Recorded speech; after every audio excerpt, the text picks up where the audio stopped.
YouTube, how the heck you doing? This is Corey here, Watcher of Realms. We are back with another one. So we're going to do VOD review. Let's just see how the attacks went. No defenses. Let's just see what comps we went against and what comps we actually won against, right? So let's just start off. We attacked this team. This is a Pope Pelagios team. So the best way to go ahead about this is realistically to just chally with Necros, chally with a tank, and ideally you're able to survive. We actually have some similar comps like on our own end that are really similar to this. So basically how it functions is, slow this down, Kratos is getting buffed by Valkyra, and Pelagios is going to kind of help him gain his hammer stacks quicker. And realistically, whenever he drops a hammer, they get a significant damage buff. So what our hope is, two things, right? Twofold.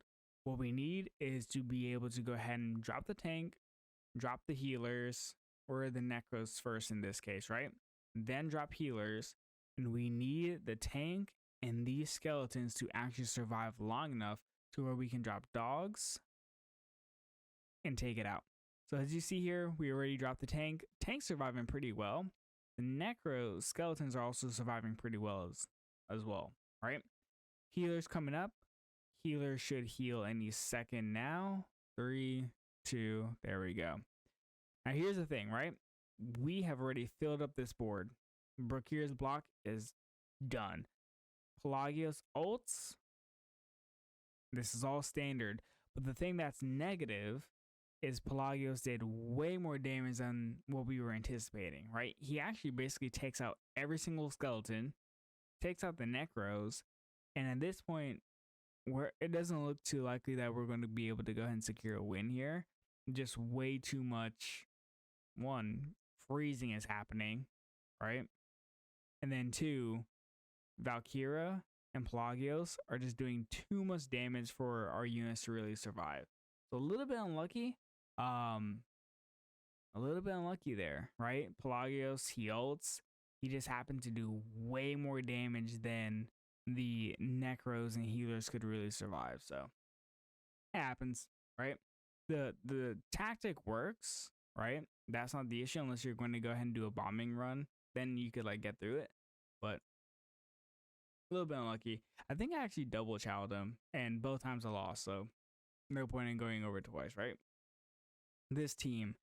Chaotic teams right now are just not really that useful in GVG. Gon is strong. Like Gon is like a super cool unit. It's just he's just not that good right now, right? So let's explain why. So with this, Gon doesn't have his own self revive, right? So you think about units like Regulus, you think about Brokir. Those are really only two units that have self revives that are used in GVG. Torador as well, right? Torador is a little bit different because Nightmare faction gets less healing. So this is simple, right? Drop the axes, bam. Carnelian ult, pop. 2, 3. This axe survives, and I think he dies right after. This is perfect, right? I've gone ahead, taken out multiple stacks to Carnelian, so I'm feeling pretty good. Drop Maw, drop the Fool. Now I get to like actually explain kind of what's going to happen, right? Cade is a cool unit, but he's not going to be able to do enough damage because all these units are placed in a way where unless Cade is actually able to go ahead and take out one of these units, he's not really going to go ahead and get his ult, which will kind of be devastating overall, right? So, Maw surviving, the Fool is doing a great job. Cade is going to go ahead and target the Fool. There you go, right? So unless these units actually take out the Fool, nothing happens. Also notice, Ardea is hitting and the Fool was out of the range the entire time, right? So Maw really just gets to kind of take care of Gon. And at this point, we've pretty much secured the win, right? Maw's stuck here. I don't know why he was stuck there for 10,000 years, but he got stuck there for 10,000 years, right? But it's pretty simple overall. If you see Gon, honestly, especially with Carnelian, because it doesn't matter that much, you can just run him down, right? Like Gon, he ends up getting, I believe, 7 block whenever he's ulting. just run them down, right? And I'm going to replay this again because we actually had some unlucky RNG on this one. I'm not exactly sure what particularly happens, but this run, the second time around, looks way different, right? I didn't use autos or anything. It just the nature of this game, right? So watch. Axes basically do the exact same thing that we saw before. Axes are going to take out Gone. Like super, super low. 1 proc, 2 procs, 3 procs. Bam. Okay? All that was normal. Maw, he comes down and we're going to drop the Fool. Let's kind of speed this up. Bam. The Fool is dropped. This is all standard. Every single thing that happened here happened in the last run. Nothing is different, right? Now watch this. This is great. Drop axes right about now.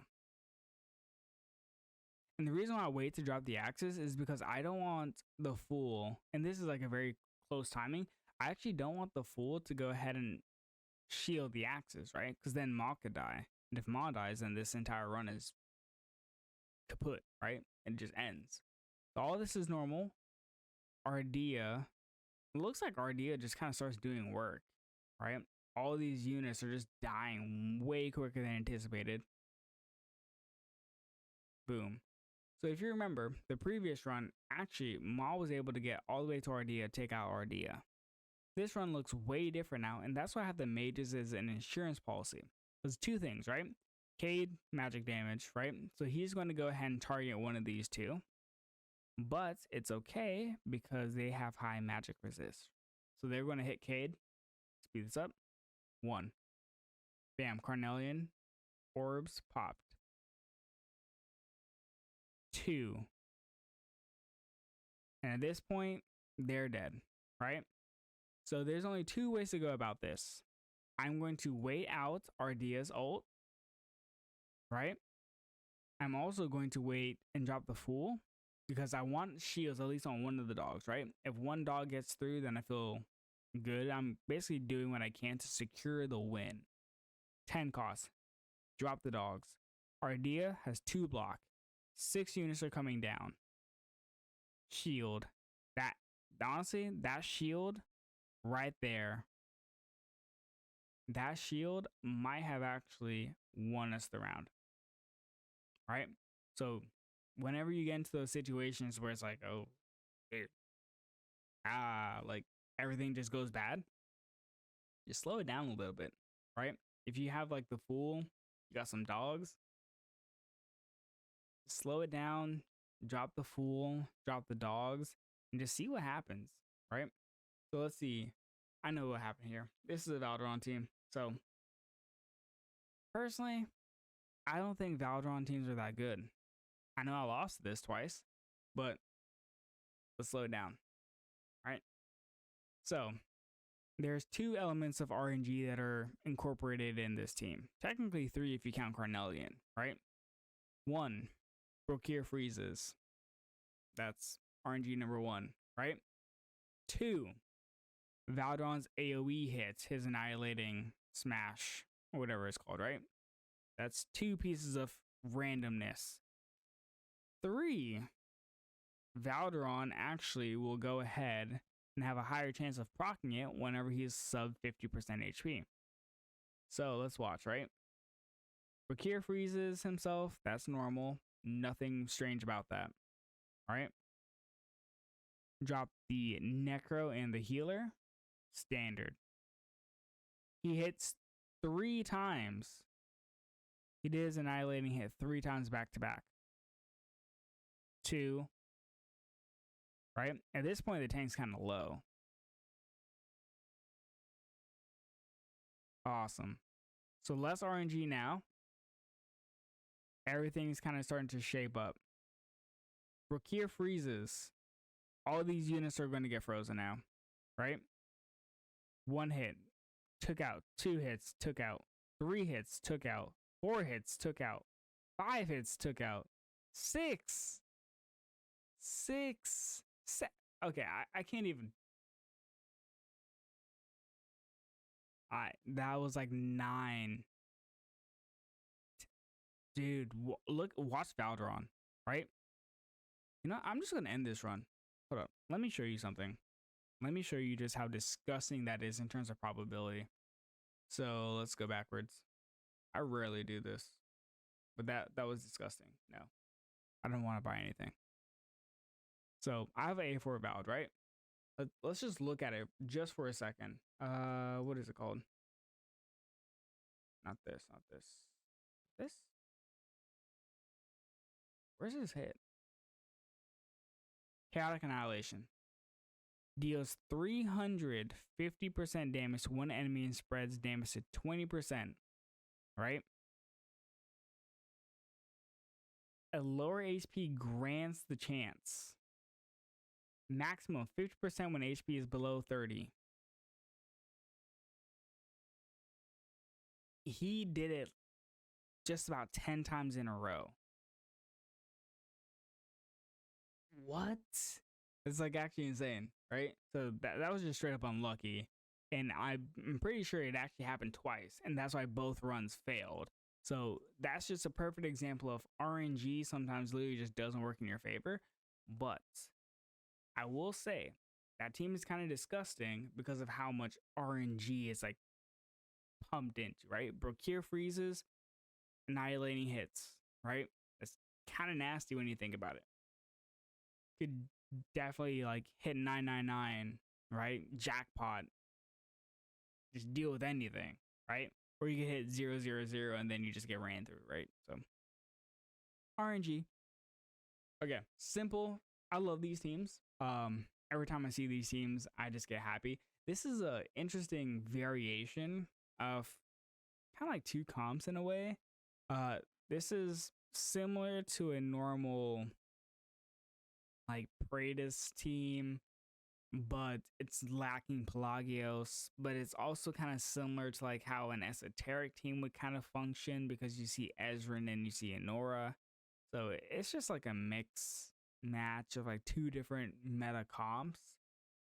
So this is simple, right? One, I know a couple things. If I drop the Fool and I drop this tank, he's going to survive Praetus ult. I have no doubt about that. Also, second thing, I know Anora absolutely sucks when it comes to rage regen. Like, absolutely horrible. So you're going to, I recommend watching Anora's rage bar, right? The Fool's doing everything I need him to do. The tank is surviving easily. No issues, right? I'm able to go ahead and get my healer and my necro out. And my tank is not even that much below 50% HP. Anora is doing that rage bar, just nothing. Also, mind you, right? She can't even hit them. She literally can't even hit them. They're not close enough. It's insane. She could do it if she had ult, right?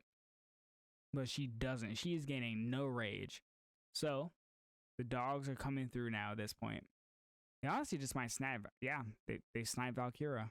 And that's GG. Anora, useless. Did nothing, right? And it's all because that comp with Hope, Valkyra, Brokir only works if you're using Pelagios. I mean, I guess you could use Maul, but you're missing out on the Arbiter faction buff. So it just doesn't work, right? So we attack the similar comp, but this is a little bit different, right? Instead of using Valkyra, they use Ymrit. So I'm going to pause this, or not pause this, but slow it down.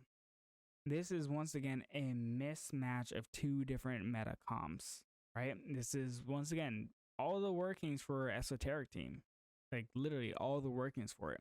Replace Brokir with Cyrus, replace Pope with Boreas, bam, you got an Esoteric team, right? But at this point, it's just two separate comps. It lacks identity, right? Much of the same things are going to occur here, right? Anora is not going to be able to really hit this tile. So she's going to be useless, right? Right after her ult, she's done. She stops. She's doing nothing. Ymrit's going to do everything he can, or it can, right? To stop the damage. But that's not enough, right? Even though he's applying Winter's Bite, blah, blah, blah. I don't care. My Necros are going to survive. I'm going to be able to probably drop 2 sets of dogs here. Yeah, I just dropped 2 sets of dogs and just run, right? And here's what's happening, right? Real quick. Pope is ulting. He's only going to attack the skeletons because Praetus attacks the lowest HP, or I think it's lowest defense units. Bam. 1 dog's going through. This dog's frozen. I don't care. It kind of gets weird pathing, but it doesn't matter. All those dogs are going to go through, right? And that's it. If you see a comp like this, just know your best bet is swarming it. Honestly, swarming is still super powerful in this meta.